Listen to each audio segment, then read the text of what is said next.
In Blender, it's very important to always make sure that you do not have hidden rotation or scale values attached to your object when, for example, you use that object together with other objects in conjunction with modifiers. So for example, when I scale this object up or down, you can see how the scale factor actually changes. If I go into edit mode and change the mesh, you see the scale factor does not change. However, the dimension reads differently. So I can, for example, apply this rotation or scale factor by simply going to Object, Apply, and then Rotation, Location, or Scale. I will go Scale. Okay, so let's, for example, move this one away, and let's add an empty. The empty, as you can see, also has no rotation or scale factor. And we will pair actually this cube with the empty to make an array. So we turn relative offset off, select the array, and maybe, let's say, 10 different steps. So I would like 10 different steps of this cube arrayed around this empty, so I can rotate the empty along the z-axis by 36 degrees. Then I have 10 steps. Okay, let's scale this one down a little bit so we can see the parts better.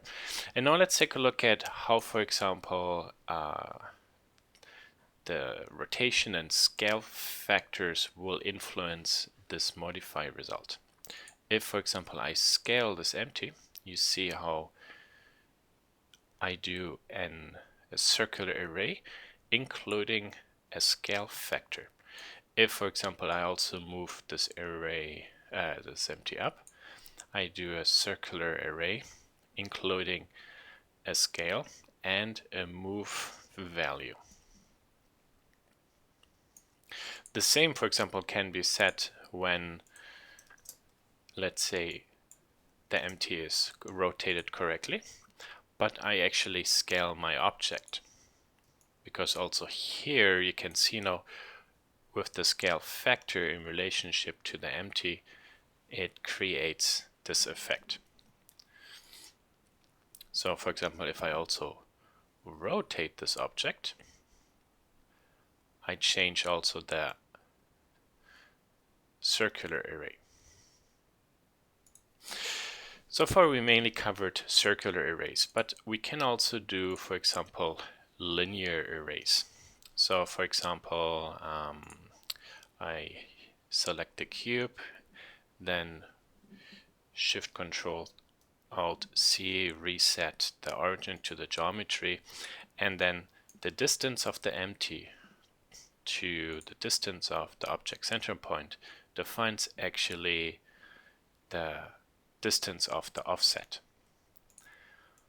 See, when I bring this one closer or further apart, now I work actually with the location value to drive this offset.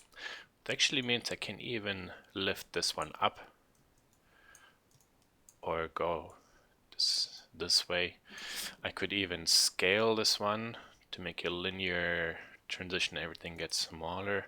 I could even rotate this one to give it a spiral. So now I add actually the rotation and the scale value.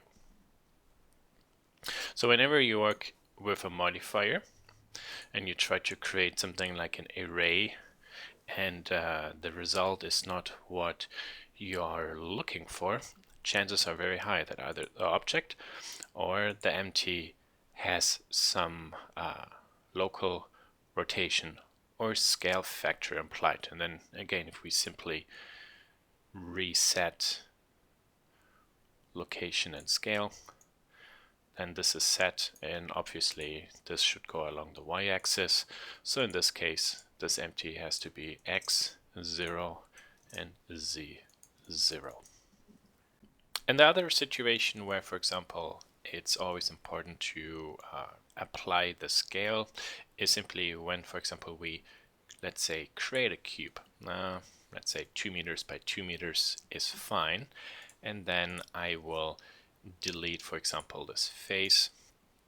And then I will go to solidify modifier and say 10 centimeters of an inner material thickness.